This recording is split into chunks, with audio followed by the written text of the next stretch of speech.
Irmãos, a paz do Senhor, estamos aqui mais uma vez com a Escola Dominical pela internet, com o pastor Anderson. Pastor Anderson, paz do Senhor. Pai do Senhor Ali, Pai do Senhor a Lídia, né, que nos A acompanha Lídia, que hoje. está aqui para nos ajudar no devocional.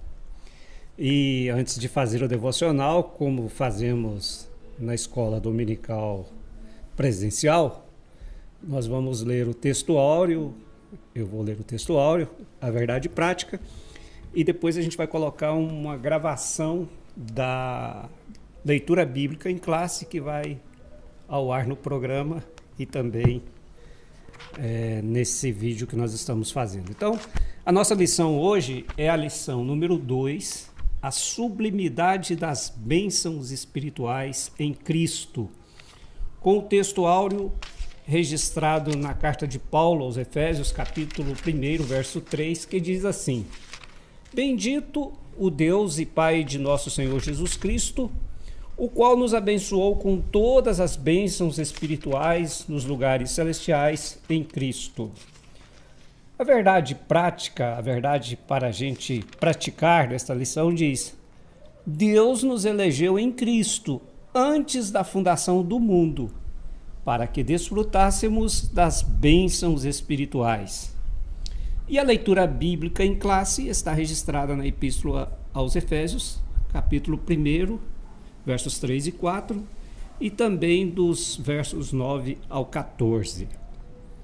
E agora a gente vai cantar o hino 151 da nossa harpa cristã, um hino que é uma oração, pastor, Sim. pedindo que esse trabalho que nós estamos fazendo aqui hoje chegue ao coração de quem ouvi-lo, de dia, de manhã, de noite. Necessitado, né?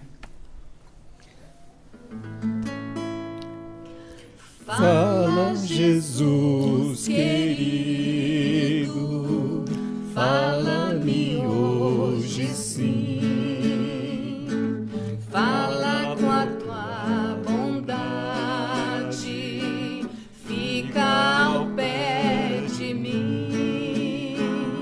Meu coração aberto está pra tua voz ouvir. Enche-me de louvores,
Paulo, apóstolo de Cristo Jesus pela vontade de Deus, aos santos e fiéis em Cristo Jesus que estão em Éfeso.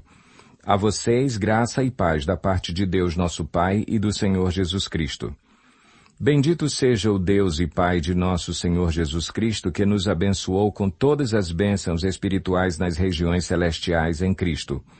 Porque Deus nos escolheu nele antes da criação do mundo, para sermos santos e irrepreensíveis em sua presença. Em amor, nos predestinou para sermos adotados como filhos, por meio de Jesus Cristo, conforme o bom propósito da sua vontade, para o louvor da sua gloriosa graça, a qual nos deu gratuitamente no amado. Nele temos a redenção por meio de seu sangue, o perdão dos pecados, de acordo com as riquezas da graça de Deus, a qual ele derramou sobre nós com toda a sabedoria e entendimento, e nos revelou o mistério da sua vontade de acordo com o seu bom propósito que ele estabeleceu em Cristo.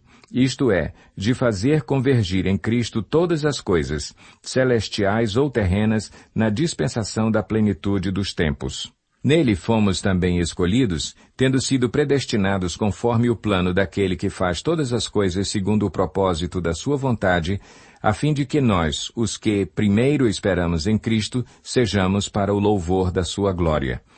Quando vocês ouviram e creram na palavra da verdade, o evangelho que os salvou, vocês foram selados em Cristo com o Espírito Santo da promessa, que é a garantia da nossa herança até a redenção daqueles que pertencem a Deus, para o louvor da sua glória. Por essa razão, desde que ouvi falar da fé que vocês têm no Senhor Jesus e do amor que demonstram para com todos os santos, não deixo de dar graças por vocês, mencionando-os em minhas orações. Peço que o Deus de nosso Senhor Jesus Cristo, o glorioso Pai, lhes dê espírito de sabedoria e de revelação no pleno conhecimento dele. Oro também para que os olhos do coração de vocês sejam iluminados, a fim de que vocês conheçam a esperança para a qual ele os chamou, as riquezas da gloriosa herança dele nos santos e a incomparável grandeza do seu poder para conosco, os que cremos, conforme a atuação da sua poderosa força. Esse poder ele exerceu em Cristo, ressuscitando-o dos mortos e fazendo-o assentar-se à sua direita nas regiões celestiais, muito acima de todo governo e autoridade, poder e domínio, e de todo nome que se possa mencionar, não apenas nesta era, mas também na que há de vir. Deus colocou todas as coisas debaixo de seus pés e o designou cabeça de todas as coisas para a Igreja, que é o seu corpo, a plenitude daquele que enche todas as coisas em toda e qualquer circunstância.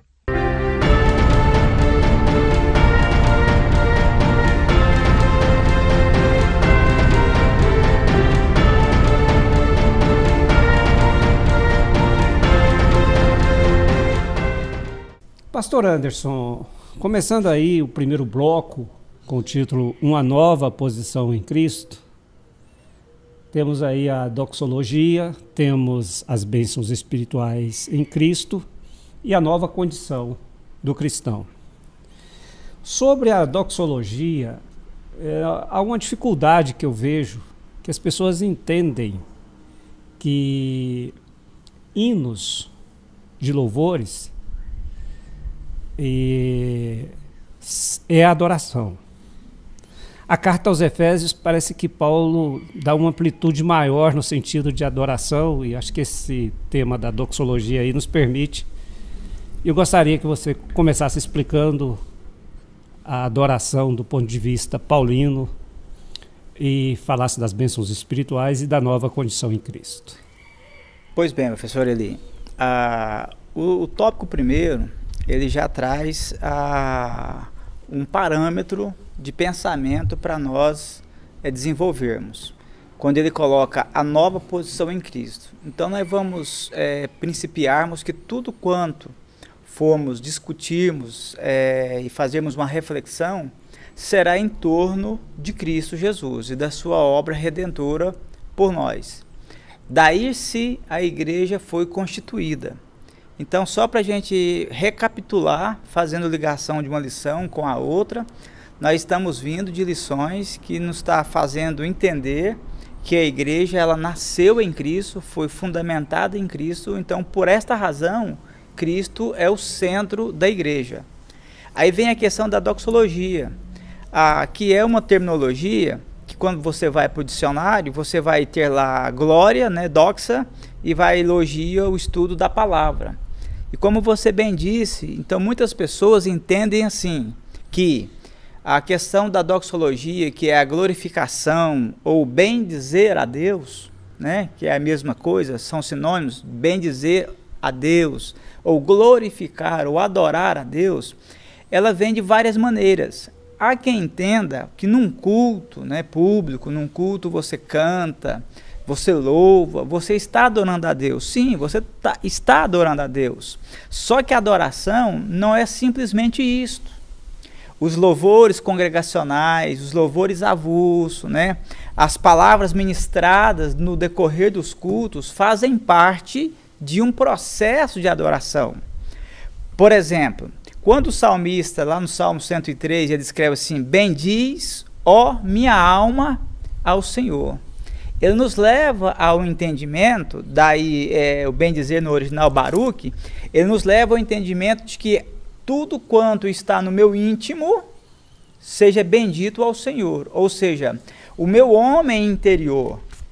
Aí a gente volta numa palavrinha que nós estamos sempre repetindo ela aqui.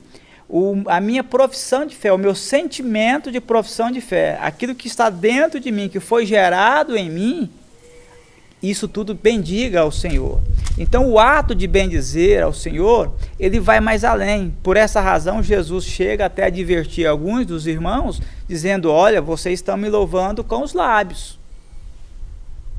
Vocês estão indo nos cultos, estão cantando, estão participando, frequentando as sinagogas, mas a adoração de vocês está sendo só com os lábios. Mas o coração de vocês não está praticando para mim uma adoração. Eu não estou sendo bendito no coração de vocês. Por isso que o apóstolo Paulo depois vem e diz: tudo quanto fizerdes, façais para a glória de Deus. Então, fizerdes, ação, comportamento, atitudes. Então, o que é adoração? Nesse contexto que Efésios nos coloca, que todo o meu comportamento diário, professor Eli, ele deva adorar a Deus. Eu estando no ato do culto, ou estando pós o ato do culto, eu estando no dia a dia da vida, da minha carreira aqui na terra, eu preciso estar adorando a Deus. Por quê? Porque essa oportunidade, eu preciso entender que ela é uma bênção espiritual que Deus me dá. Daí vem a questão do desdobramento das bênçãos espirituais. Por isso que as bênçãos, elas são espirituais. Elas não são apenas humanas. Porque as humanas já são de praticidade do homem. Agora, ele nos oferta através de Cristo Jesus, posicionados em Cristo, bênçãos espirituais. Aí ele cita algumas delas: o ser escolhido para ser filho de Deus, o perdão, a regeneração, a sabedoria. Agora, por exemplo, a sabedoria. Se ele nos dá essas bênçãos espirituais, dentre elas a sabedoria, será que não é para agirmos como sábios, inclusive no processo da nossa adoração? E ele vem dizendo: olha, mas tudo isso é condicionado a Cristo Jesus. E a gente volta no começo, que é Cristo. Todas essas bênçãos espirituais e toda a minha adoração, ela precisa estar voltada a Cristo Jesus. Se eu não estiver em Cristo, não tem como eu adorar a Deus. Porque a aliança passada de Moisés, da lei, ela já se passou. Agora não tem nenhum instrumento, a não ser Cristo, o ressurreto, para praticar o ato de adoração a Deus. Por exemplo, quando Jesus encontra com aquela mulher samaritana, e ela faz a pergunta, ou eu devo de, João capítulo 4, né? Sim. Eu devo de adorar no monte, devo de adorar no templo, aonde eu faço o meu culto? Na verdade, ela queria saber aonde ela ia praticar a doxologia dela, aonde ela ia praticar a liturgia cerimonial de um culto. Aí Jesus vem com uma profundeza maior, mostrando para ela ainda algo mais excelente do que ir ao culto, e diz para ela: em qualquer lugar você pode me adorar.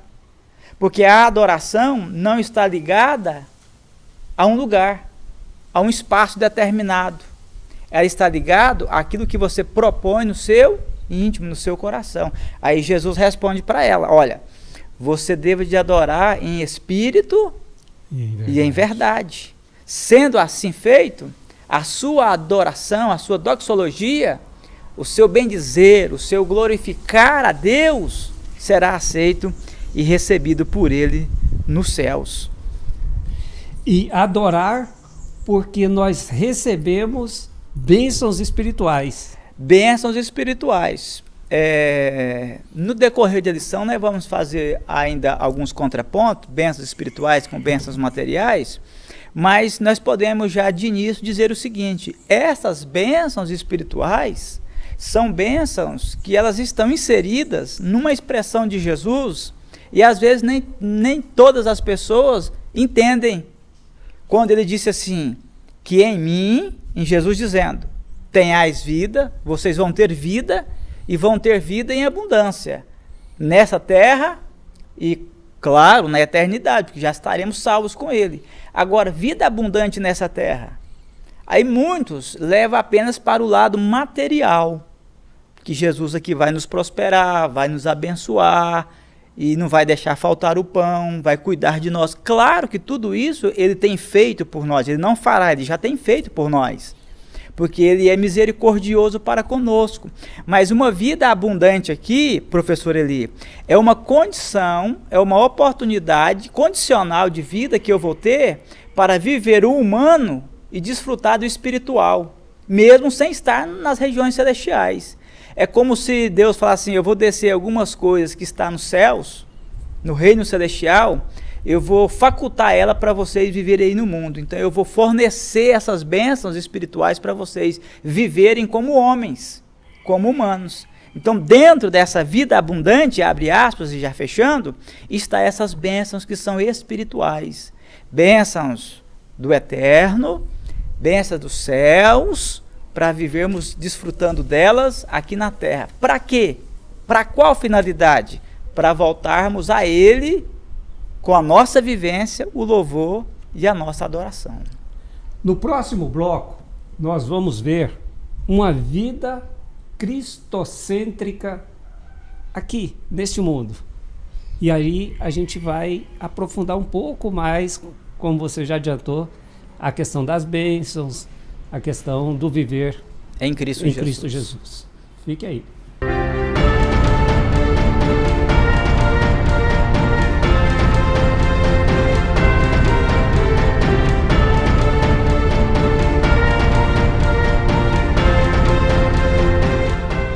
Voltando aqui com a nossa voz da Escola Dominical para a rádio e a Escola Dominical no vídeo. Já que nós estamos tendo os encontros presenciais, mas essa luta vai passar, não é certo, pastor Anderson? Com certeza, nós acreditamos que num curto espaço de tempo, nós vamos estar todos congregando juntos, né? Fazendo as orientações, valer as orientações do Escritor aos Hebreus, né? Dizendo da importância de congregarmos juntos. E eu conversava ontem com uma pessoa e a pessoa disse assim para mim, pastor, agora que eu estou vendo a importância do culto, né? Eu que ia na igreja uma vez na semana só, agora estou vendo a importância do estar na casa de Deus, no culto, porque no culto ou em casa você adora a Deus da mesma forma, só que na igreja você desfruta da comunhão com os irmãos, da coletividade. E isso também, professor, ele faz parte do processo da adoração a Deus. Nós congregarmos, ou seja, juntarmos coletivamente para juntos adorarmos ao Senhor nosso Deus. É parte da adoração, da doxologia. Parte dela. E é parte da maturidade cristã. Maturidade cristã.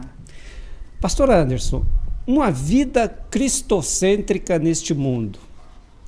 Explica para nós a revelação do mistério da vontade de Deus e como a gente pode entender a plenitude dos tempos, que Paulo falou também lá em Gálatas, capítulo 4, verso 4, né? Indo à plenitude dos tempos, Deus enviou Jesus, que nasceu da mulher. Explica para nós todos esses dois pontos aí, a revelação e a plenitude. A revelação, a plenitude, e antes você disse a questão do cristocentrismo. Isso. Se basearmos no capítulo 5 da carta que Paulo escreve à igreja em Roma, aos romanos, lá você vai observar que ele começa a falar da justificação, da regeneração, e ele vem falando de uma mudança de vida de um homem que é antes perdido, ímpio, condenado, agora perdoado, agora já salvo, santificado, e que está já num patamar, posicionalmente falando, de adorar a Deus. E todo o capítulo 5 que ele escreve aos irmãos em Roma, ele declara o seguinte, que tudo isso foi possível através da obra de Jesus Cristo. Em torno, nele, em Cristo Jesus, foi possível isso. Ou seja, fora de Cristo, não há como haver remissão de pecados, perdão, regeneração, vida nova, novo ser, novo culto, nova adoração. Então, por isso, a igreja ela se prende à sua profissão de fé na questão da cristocentricidade. A igreja é cristocêntrica. Tudo que foge à linha do pensamento de Cristo, ela vai em oposto ao pensamento de Deus. Porque Deus ofertou Jesus para que nele fosse eleita uma igreja para a sua adoração. A revelação do mistério, né? Quando o escritor coloca essa expressão, eu preciso voltar à memória e lembrar, revelação me traz o sentido de algo que estava oculto e que agora tornou-se público. Estava escondido, agora está acessível, vou usar essa expressão, às pessoas. Quando Jesus é gerado no ventre de Maria, o Deus que estava para muitos ocultos, o Messias que os judeus esperavam, que estava oculto, ele começa a se materializar, ele começa, professor Eli, agora a ser revelado aos homens.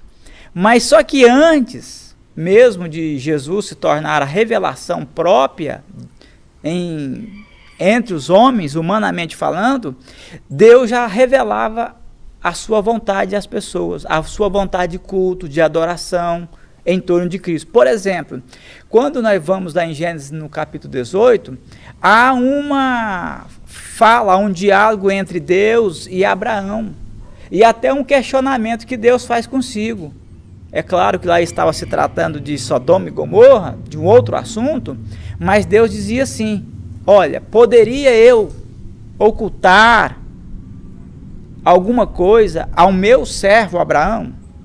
Ou seja, era prática por parte de Deus de revelar aos homens a vontade de Deus, a soberania de Deus. E na história da criação e dos patriarcas, nós vamos vendo a revelação de Deus através disso tudo. Quando nós chegamos em Cristo, ela é plena. Agora Deus revelou o mistério através de Cristo a todas as nações. Passando por Cristo, vamos chegar ao próprio autor da carta, Paulo, quando lá no capítulo 9 de Atos, ele tem aquele encontro com o Senhor a caminho de Damasco, e ele fica cego. Quando ele chega, e depois dos 3 dias, a Bíblia diz que as escamas dos olhos de Paulo caíram. Essa expressão das escamas, professor Eli, nós podemos utilizar ela de forma simbólica, que a partir do encontro que ele teve com agora a palavra revelada, Jesus agora a palavra que voltou para o céu, ficou a palavra, o evangelho, através da atuação, a operação do Espírito Santo, agora trouxe a Paulo uma nova visão de vida com relação ao homem, a Deus, porque ele já enxergava.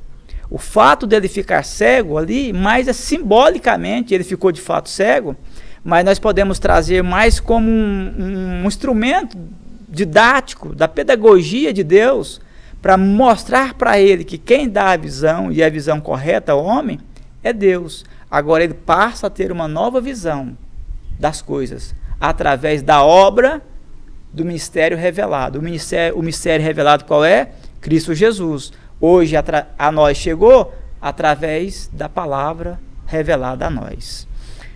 A plenitude dos tempos, que você falou. A palavra plenitude significa final ou cessação de um período de tempo.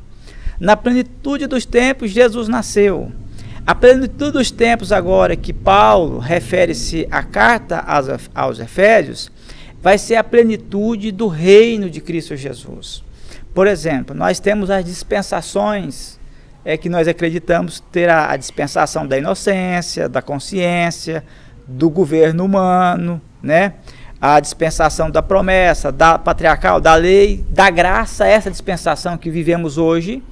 Mas aguardamos que, posteriormente ao arrebatamento da igreja, haverá um reino milenar de Cristo, onde Jesus reinará. Então, essa plenitude dos tempos, ela vai de encontro a esse período.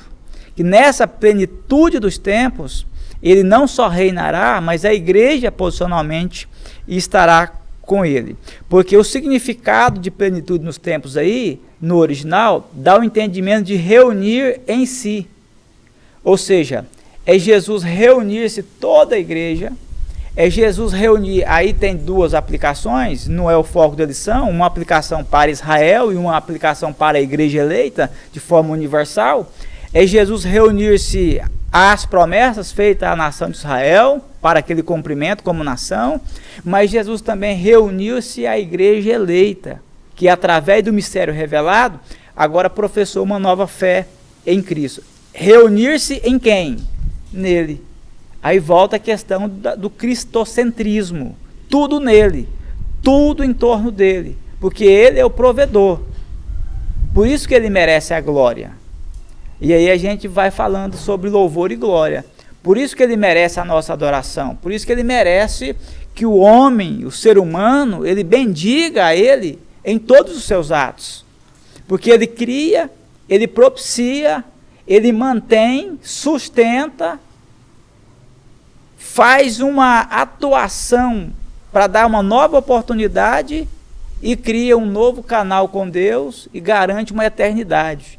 Aí eu faço a pergunta, esse ser que é o Senhor Jesus Cristo, que foi revelado, o mistério revelado, merece ou não o nosso louvor e a nossa adoração? Claro que merece. Não apenas com palavras, mas com as nossas ações. Por isso, professor Eli, nós precisamos fazer um paralelo de comparação. É momento de nós agradecermos a Deus apenas pelas bênçãos materiais dessa vida? Ou é momento de agradecermos a Deus, sermos gratos a Deus pelas bênçãos espirituais que Ele tem nos ofertado? E aí nós temos uma visão do Evangelho, que tem até um texto bíblico, se não me engano foi Pedro que diz, que se a nossa esperança estiver apenas nesta vida, miserável é o homem que somos. Que sou. Porque nós temos que olhar para as bênçãos que nos esperam, que nos aguardam. Por quê? Porque se fôssemos aqui enumerar, né, as qualidades diferenciais das duas bênçãos, materiais e espirituais. É claro que a nossa saúde é uma bênção material, humana, né? O nosso emprego, a nossa família, o templo, a igreja construída, que nós estamos com saudade de estarmos lá juntos, é uma bênção material que Deus nos concedeu. Mas como antes até da gravação nós conversávamos e você lembrava do texto de Jesus aos discípulos. Olha, aqui tem um templo, tem, só que não ficará nenhuma pedra que não sejais derribada. Ou seja, essas bênçãos materiais que são importantes para nós, são transitórias. São bênçãos, mas são transitórias, são passageiras. Ela não merece um louvor da nossa parte, essas bênçãos. Merece Deus, que nos facultou ela. Agora, Deus merece ainda por mais o louvor pelas bênçãos que Ele nos faculta, que são as espirituais, porque elas são eternas, elas não são transitórias. Nós desfrutamos dela aqui, como eu disse na introdução, mas nós daremos, né, no futuro, sequência delas na eternidade junto a Deus. No próximo bloco, nós vamos continuar falando dessa vida cristocêntrica em Cristo. E nós vamos abordar um teminha que ele pode, para algumas pessoas, ser de interpretação dúbia, mas que na lição ele está muito claro. Fique aí que já já você vai saber.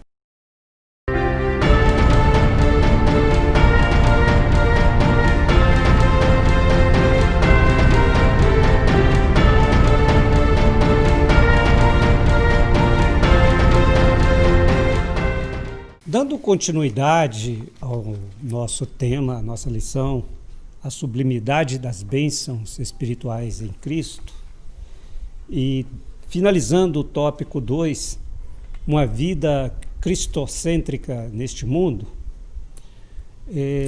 eu quero colocar aqui, nesse tópico aí que fala do louvor da glória de Deus, o seguinte: no nosso credo, na nossa declaração de fé das Assembleias de Deus, nós temos uma orientação arminiana.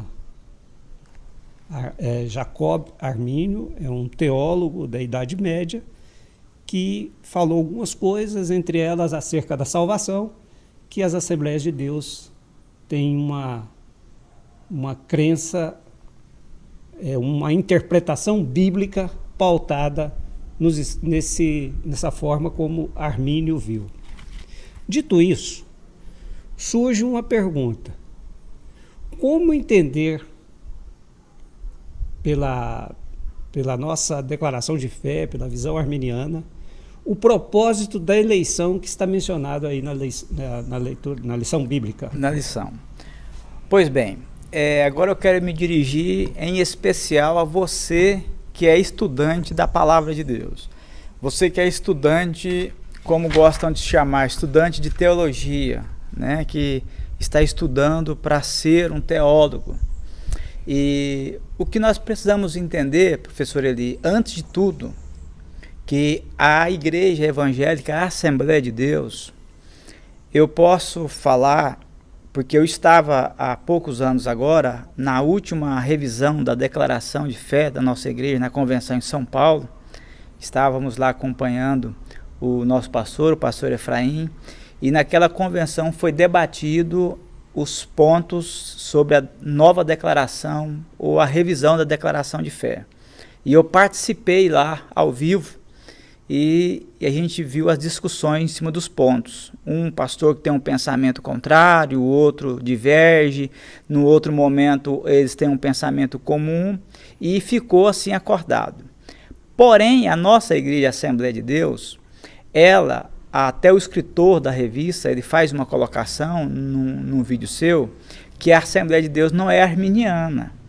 Porém, nós, culturalmente falando, nós somos arminianos porque aprendemos com os nossos pais que somos arminianos. Mas a você que é estudante da Bíblia, precisamos fazer essa observação. Jacob Armínio, ele teve a sua releitura acerca dos dogmas da fé e publicou a sua obra. Dentro das suas teses, dos temas que ele abordou, o tema doutrina da salvação, nós assembleanos, nós, ao entendermos, a estudarmos, a lermos essa temática que ele escreveu, dentre outras, a essa nos agradou. Nós vimos que o nosso posicionamento de visão foi de comum ao pensamento dele. Por exemplo, tem outras particularidades da Bíblia que nós, Assembleia de Deus, não concordamos com a visão de Armínio. Por exemplo, temos Martim Lutero, e de Lutero veio-se os irmãos que são chamados depois, pós João Calvino, os calvinistas, ou os reformados, em outra corrente. Tem muitos pontos de Lutero que elas estão baseadas na nossa profissão de fé, mas nem por isso tudo que o luterano ele entende no seu entendimento de arcabouço teológico, ele acredita, nós acreditamos. Então, o que seria a minha orientação? A não nos prendermos a esses pontos. Ah, eu sou armínio, ah, eu sou calvinista, ah, eu sou de Lutero. Até Jesus presenciou isso e Paulo depois lá na frente falou, uns dizem eu sou de Paulo, uns dizem eu sou de Apolo, há quem diz que eu sou de Cristo e até os piores deles. Ou seja, o ponto relevante, professor Eli, é no estudo da teologia, não é essas correntes, esses pensadores. Primeiro, eles viveram em épocas distintas, anos de distanciamento um dos outros, em momentos distintos. Eles estavam fazendo uma releitura das obras uns dos outros. Nós podemos usar todos eles como instrumentos auxiliares para nós fazermos a releitura da obra original, que é a Bíblia Sagrada, sem descartar nenhum deles. Por isso que Paulo escreveu dizendo, olha, ouve tudo, retende o que é bom e as outras coisas você dispersa.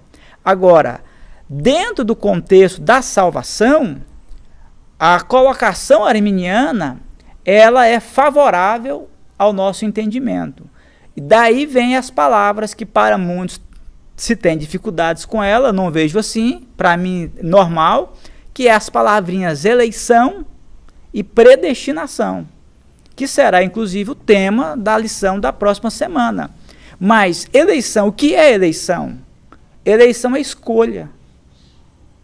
Direito de escolha de quem? Para quem? Direito de escolha de Deus para com o homem.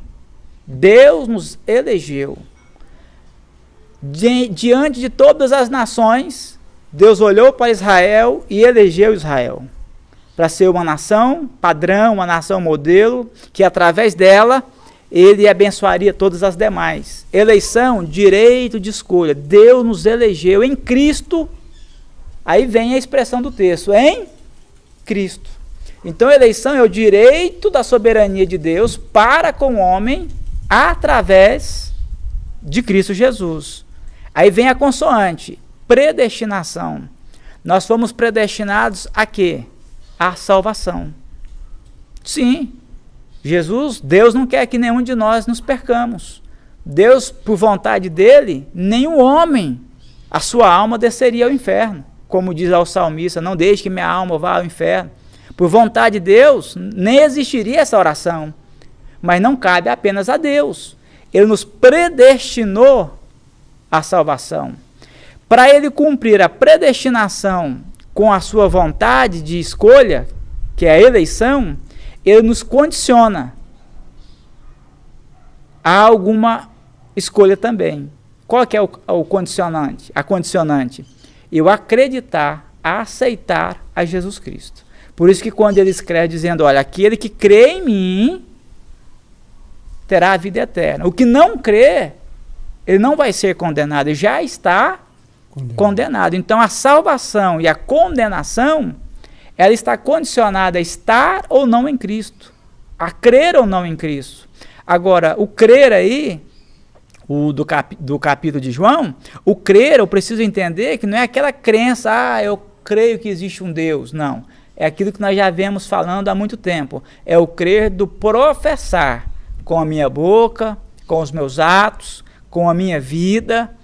E aí a lição, o texto que base da lição, capítulo 1 de Efésios, ele diz assim, e ele vos elegeu para uma vida de santidade. Ou seja, não é que eu fui eleito por Deus, Deus me escolheu, me predestinou à salvação, que agora eu estou salvo, eu posso viver errantemente aqui nessa vida. Não é essa a temática de Deus, não é essa a propositura de Deus. Ele fez uma escolha por mim. Ele predestinou a salvação, facultou ela favorável a mim.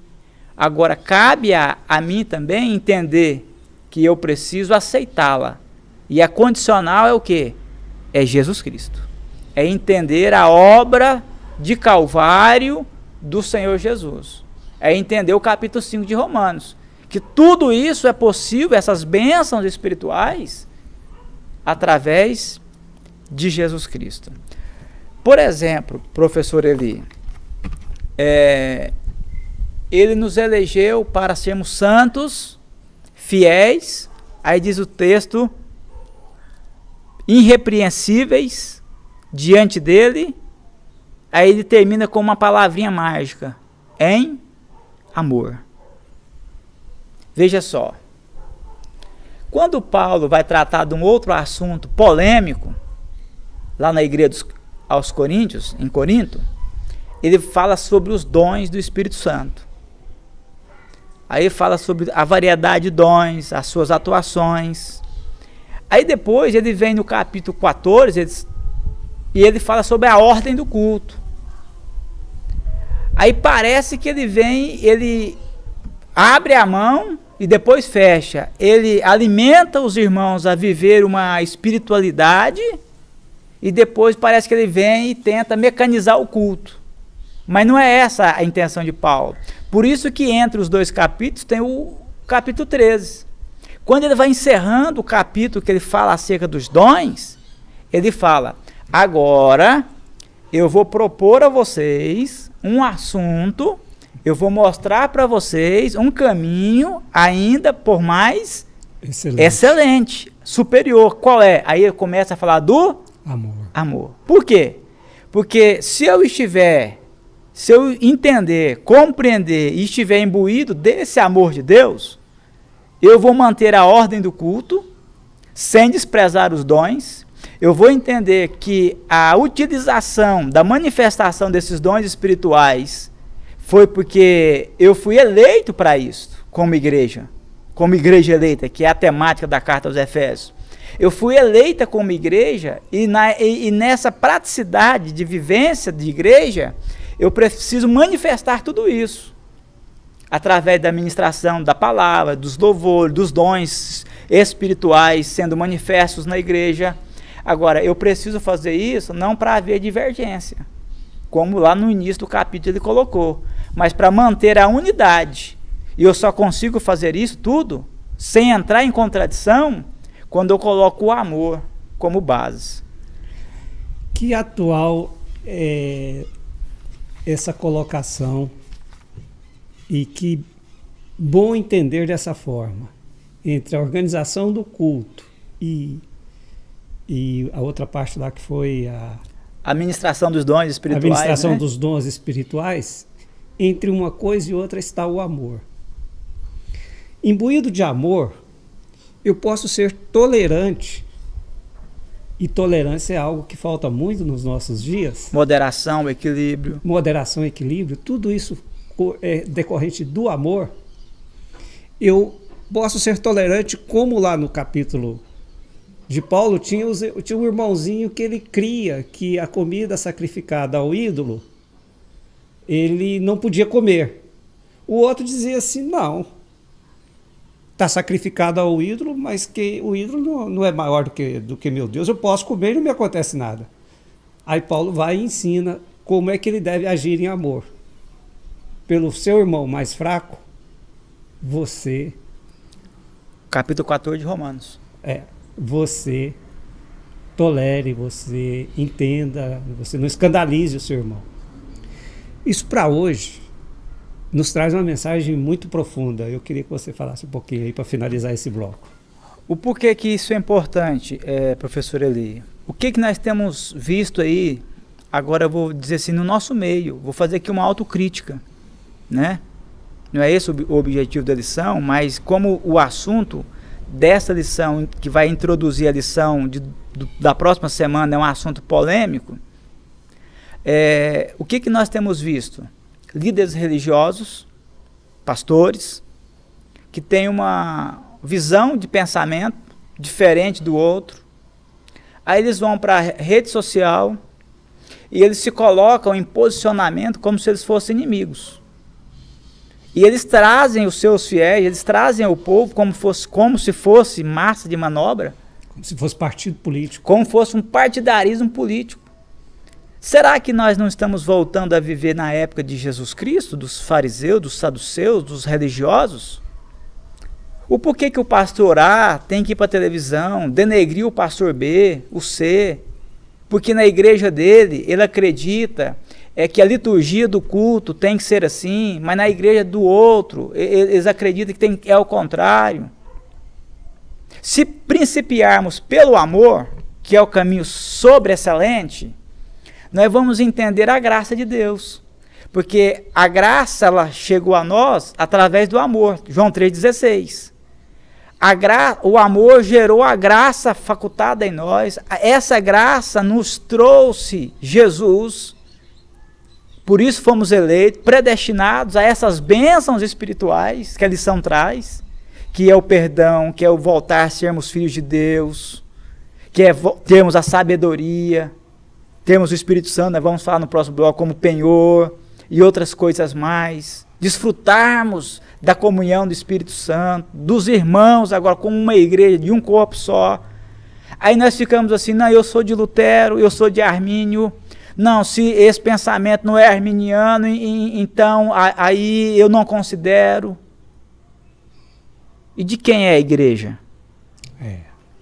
O que nos une, Jesus, é maior do que o que nos separa. Essas indagações, esses questionamentos, professor Eli, eles não são relevantes. Não são relevante, eu quero dizer, aquilo que é substancial, aquilo que implica o homem a receber a salvação ou perder a salvação.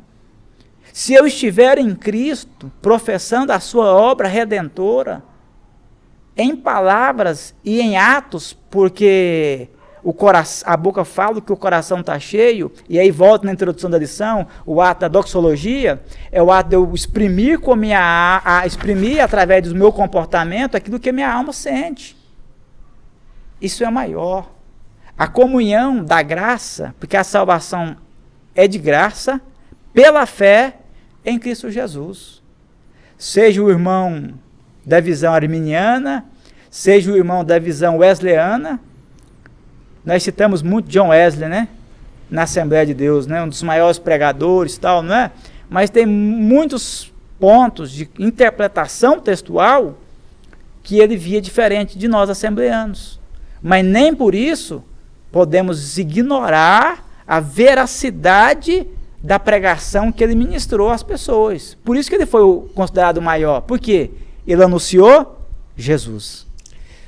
Pastor Anderson, quem lê a Bíblia não se assusta com essas coisas, porque você vê já de saída lá nos Atos dos Apóstolos que teve que ter um concílio de Jerusalém. Primeira convenção, né? A primeira convenção. Vamos dizer assim, dos pastores. Dos pastores, para resolver atritos formas de crença. De interpretação textual. E essa interpretação textual, professor, ela não pode nos separar. Não pode. Porque a graça de Deus ela é maior. O que nos une é maior. Que é os laços do Calvário, é maior. No próximo bloco, nós vamos falar do penhor e do selo do Espírito Santo. Duas coisas muito importantes, não, pastor Anderson, para entender a salvação. Sim. Fique aí.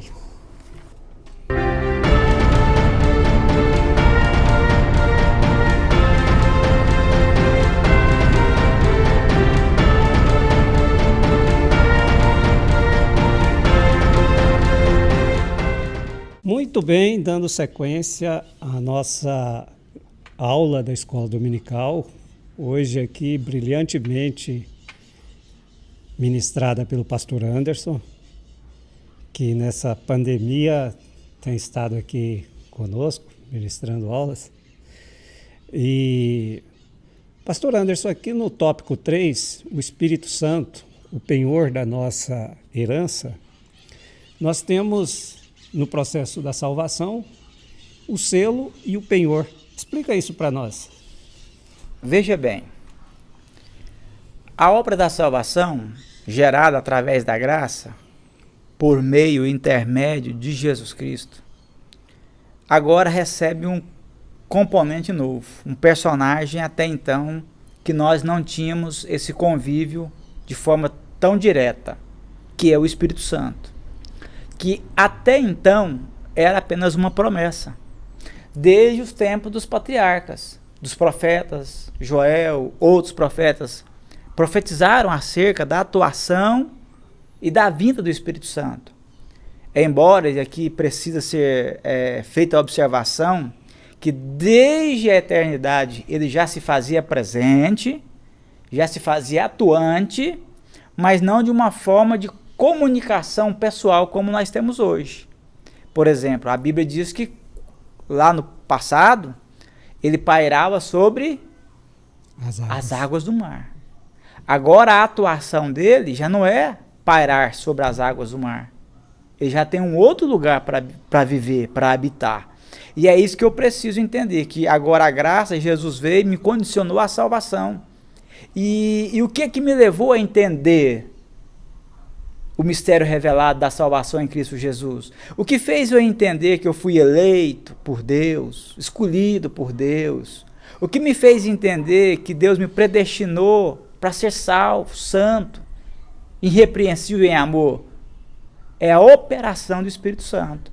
Por isso que João escreveu dizendo, olha, ele vem convencer o homem do pecado, da justiça e do juízo eterno. Ou seja, ele vem gerar no meu racional essa reflexão, esse novo entendimento, dizendo, olha, você precisa entender que você é pecador, você é dependente, há uma eleição, há uma predestinação, há um céu para você. Agora, tem uma condicional que é Cristo. O Espírito Santo, professor Eli, é ele que nos ajuda, nos auxilia. Por isso que quando Jesus foi assunto aos céus, ele disse assim, ó, eu vou enviar o Consolador, o Ajudador, o Paracletos. Ele vai ajudar você. Ele vai consolar vocês, porque ele trabalha o nosso psicoemocional, nos conforta, nos consola das nossas aflições humanas, mas ele também é o nosso ajudador racional, que trabalha com o nosso intelecto, nos fazendo o quê? A recobrar o juízo de que dependemos do perdão de Deus. Agora, Jesus veio e falou, olha, eu fiz a obra na cruz, está lá. Agora eu preciso garantir isso para vocês. Eu vou garantir que vocês vão continuar tendo esse acesso a mim. Através de quem? Do Espírito Santo. Aí ele usa a expressão de selo e penhor. Selo, se voltarmos à cultura antiga, vai falar de autoridade real, autenticidade, propriedade ou posse pessoal. O que Deus estava querendo não, o que ele quer dizer com isso para nós? Que o Espírito Santo é o selo de que nós somos agora propriedade de Deus. Fomos eleitos, escolhidos propriedades. Agora somos de Deus através da obra redentora de Cristo Jesus. Agora somos de uso pessoal de Deus. Por isso que requer de nós, professor Eli, uma vida santa, de fidelidade a Deus, dentro do contexto do seu amor. Por quê? Porque agora nós não somos uma propriedade mais humana e nem do diabo. Agora nós somos propriedades de Deus. Tanto é que o Espírito Santo que agora habitava ou pairava sobre as águas, diz Paulo no capítulo 6 de Coríntios, da sua primeira carta, agora esse Espírito Santo agora já não habita lá mais. Ele habita em nós, dentro de mim, dentro de você. Agora Paulo fala, olha, agora a manifestação dele não está lá no templo mais, físico, temporário. Agora essas bênçãos são espirituais, porque o templo agora é carnal, humano, volta ao pó, mas esse templo aqui, ele é espiritual. E dentro desse templo, o Espírito Santo agora habita em mim. Ele é o selo. É o habitar dele em mim, professor Eli, está dizendo para as pessoas ímpias, para o mundo, para o inimigo das nossas almas, que eu sou propriedade de Deus. Em Cristo, na cruz, nós nos tornamos propriedade posicionalmente, mas eu preciso manter-me como propriedade dele. E o Espírito Santo vem fazendo isso, como penhor. Aí vem a junção. Selo, propriedade, pessoal, penhor, garantia. No original, tem alguns dicionários bíblicos que traz primeira parcela. E eu gostei muito dessa definição de primeira parcela, porque ela fala de um começo. Condicional. Jesus, através da graça, do amor de Deus, foi na cruz me posicionou, perdoado, justificado, nova vida, santificado posicionalmente. Agora eu comecei a minha estrada, a minha vida de cristão, de filho de Deus. Agora depende da minha caminhada. Aí ele me oferta o Espírito Santo para me ajudar nessa caminhada, me oferta a palavra dele, que o Espírito Santo vai trazer luz e iluminação para eu entender a palavra. Agora, por que a primeira fiança, ou primeira parcela? Porque se eu voltar, eu perco a salvação. Se eu voltar ou renegar essa obra com os meus atos, eu perco a salvação. Por isso que não é a temática de hoje, por isso que o único pecado que não há perdão, quando eu digo perde a salvação, não precisa ficar com grande temor, medo, porque a salvação ela não é perdida assim, num piscar de olhos, é todo um processo, porque o único pecado que não tem perdão é a blasfêmia contra o Espírito Santo. E por que não tem perdão? Porque se eu não creio na ação do Espírito Santo, como é que ele vai me convencer do pecado e juízo? Você abordou um tema aí que, dentro dessa questão do Deus conosco, que é o Espírito Santo habitando no nosso coração, ele está habitando, Paulo até falou sobre isso, né? Temos um grande tesouro, mas em vasos de barro, para que a excelência do poder seja de Deus. Aí tem aquele dia que eu falo assim, vou largar tudo. Não dou conta mais. Vou renegar, vou voltar. Vou voltar atrás, não dou conta. Não dá. Tem muito ouvinte que está nos vendo aí que... E que às vezes está hoje vivenciando isso aí. E aí o Espírito Santo vem e convence.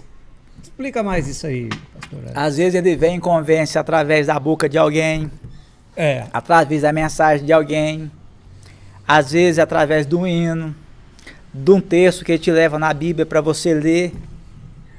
Ou lembrar. Mas às vezes, professor Eli, ele vem e fala somente ao seu consciente, sem você deixar de ouvir qualquer voz. Mas no seu consciente, o Espírito Santo está lá dentro falando com você. O porquê largar? Será que essas bênçãos espirituais que o Pai está te fornecendo, inclusive a minha presença em você, não é maior do que a adversidade, a tribulação, a angústia, a decepção, a desilusão, ou o prato que o mundo está te oferecendo? Então ele é o selo, nós somos propriedades, eleitos, separados para Deus, para vivermos em santidade e em fidelidade, e ele é a garantia de que nós chegaremos ao porto seguro.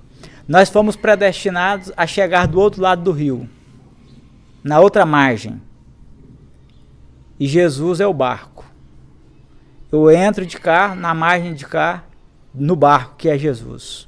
Se eu não sair dele, e o timoneiro, né? O guia do barco, o comandante do barco, o Espírito Santo.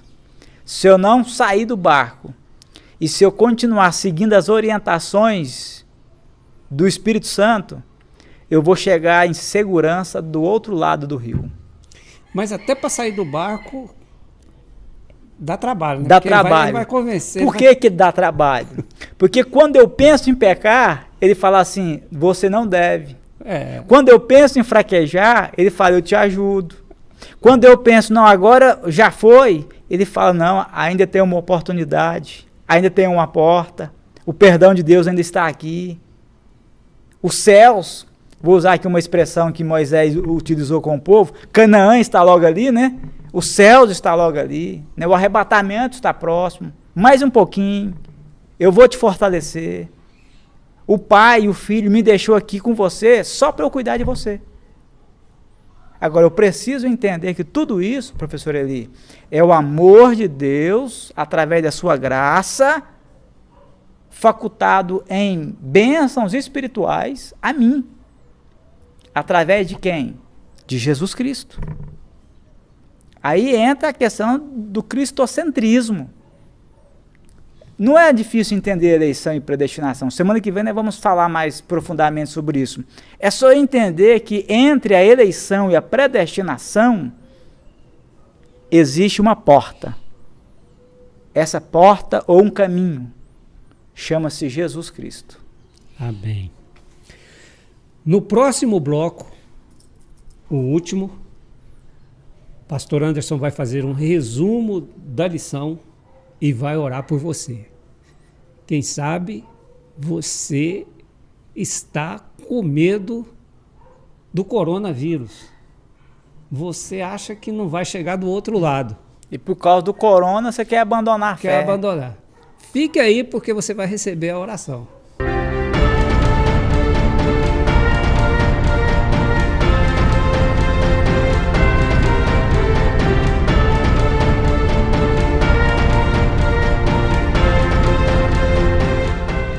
Pastor Anderson, então, faça aí um resumo dessa lição, a sublimidade das bênçãos espirituais em Cristo, e finalize orando por nossos ouvintes. O que precisamos entender? Essa lição nos faz a reflexão de que eu preciso ser grato a Deus, eu preciso com as minhas atitudes, com a minha vida, com o meu comportamento, tributar a Deus todo o louvor, toda a adoração. Eu preciso dar a Ele tudo o que Ele merece. Por quê? Porque Ele só tem feito coisas boas a mim. Então a doxologia, que é o ato de bendizer a Deus, é isto. E o porquê que eu preciso entender isso? Porque Ele me deu bênçãos sobremodo espiritual. A primeira e a maior bênção que eu preciso entender, e só essa já é razão suficiente para eu ser grato e bendizer a Deus, é o perdão e o direito à salvação, à vida eterna. Esta é a maior de todas as bênçãos. Essa é a primícia delas. E nela desdobra outras tantas bênçãos, como já falamos. Segundo, quando voltamos lá ao profeta Abacuque, ele faz uma oração. E Abacuque estava vivendo numa época não tão diferente da nossa que vivemos hoje. E Abacuque capítulo 3, versos 17, 18, 19, ele ora dizendo assim: se tiver vaca no curral, eu vou adorar a Deus, vou bendizer a Deus. Se não tiver vaca no curral, eu adoro. Se tiver o leite, eu adoro. Se não tiver o leite, eu adoro. Se tiver as ovelhas, eu adoro. Mas se faltar as ovelhas, a lã e o leite e a carne, mesmo assim, aí ele usa a mesma expressão Baruch no original, mesmo assim, eu bendigo ao nome do Senhor, nosso Deus. Aí Jesus, lá no capítulo 6 de Mateus, ele vem falando já acerca do Sermão do Monte, ele fala sobre um tema que nós estamos esquecendo. Mas esse é o lado positivo do coronavírus, professor Eli. O lado positivo no sentido de nos fazer ter uma reflexão de vida. Jesus disse assim: buscai primeiro o reino de Deus e a sua justiça. Antes disso, ele estava falando sobre a vida humana aqui. O comer, o vestir, o andar, a sustentabilidade humana. Aí ele disse: buscai o reino de Deus primeiro, a sua justiça, e essas demais coisas humanas, eu, Deus, vou acrescentar para vocês. Eu vou sustentar vocês. Eu vou manter vocês, porque são bênçãos também condicionadas à salvação. Mas a primícia qual que era? Buscar o reino e a justiça de Deus. Buscar as bênçãos espirituais, porque elas me ajudam a enfrentar as dificuldades, as adversidades da vida, como estamos vivenciando essa época de Covid-19. Só que o apóstolo Paulo, numa palavra ainda mais apaixonada, e não por isso menos inspirada pelo Espírito Santo, de forma alguma, no capítulo 8 de Romanos, ele vem dizendo assim: será a morte, Será a fome? Será a nudez? Quem vai nos separar do amor de Deus?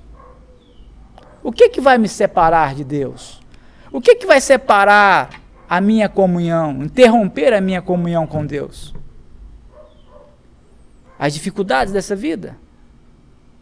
Se você está pensando em desistir pelas dificuldades, pelo corona, por algo que te feriu, que te desiludiu, te decepcionou, ou por uma oferta que o inimigo está colocando, uma oferta que aparentemente aos olhos humanos, uma boa oferta, não deixe, não fraqueje. Lembre-se que o Espírito Santo está como bênçãos espirituais ao seu dispor. Porque nada disso, professor, ele pode nos separar do amor de Deus. E o porquê que não pode nos separar? Porque ele nos elegeu, nos predestinou à salvação. E a sua morte, como sendo o meio e o penhor do Espírito Santo, nos dá todas as condições, mesmo com a nossa fragilidade humana, de vencermos aqui. E esta, inclusive, é a garantia dele, que ele venceria conosco, porque se nós mantivermos nele. A você, nós deixamos esta palavra de consolo. Tempos difíceis virão, como estamos passando. Venceremos. Passaremos para o outro lado. Virão outros tempos também. Mas o amor e a graça de Deus nunca se apartará de nós. E é imbuído nesse sentimento, através do Espírito Santo, é que nós vamos atravessar, como dizia já os patriarcas, vamos atravessar o Jordão e vamos cantar a vitória do outro lado. Por quê? O Espírito Santo de Deus, que foi nos dado, foi conquistado no Calvário por nós, através de Jesus Cristo, da sua morte e da sua ressurreição.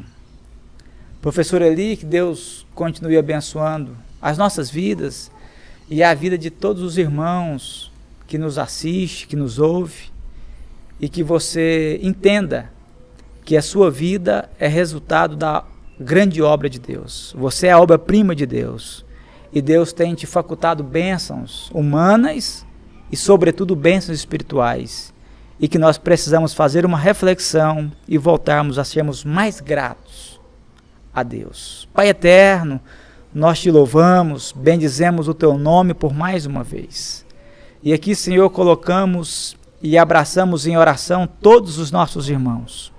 Todas aquelas pessoas, Senhor, que se encontram em momentos de adversidade, que se encontram em momentos, Senhor, de tribulação, de tristeza, de angústia. Aquele, Senhor, que precisa do pão, que o Senhor seja o alimento na sua mesa. Aquele, Senhor, que precisa, Senhor, de um abraço, que o Senhor possa não só abraçá-lo, mas que o Senhor continue carregando a cada um nos seus braços. Pai eterno, mas que, sobretudo, que o Senhor nunca retire sobre nós o penhor do teu Espírito Santo. Que a presença do Espírito Santo, Consolador, esteja consolando e ajudando a cada um dos teus filhos. E que esse período, Senhor, que estamos passando, o Senhor nos fortaleça a cada dia. E que nós possamos vencer em Cristo Jesus. Por tudo isso, Senhor, e pelas bênçãos eternas que ainda vamos desfrutar, nós te agradecemos em nome de Jesus. Amém. Amém. Professor Eli, que o amor de Deus, que nos alcançou, alcance essas pessoas. Que a graça salvadora de Jesus Cristo também alcance a todos. E que o Espírito Santo esteja fazendo esse trabalho, gerando vida nos corações, desde agora para todo sempre. Assim nós oramos e abençoamos a sua vida, em nome de Jesus. Amém.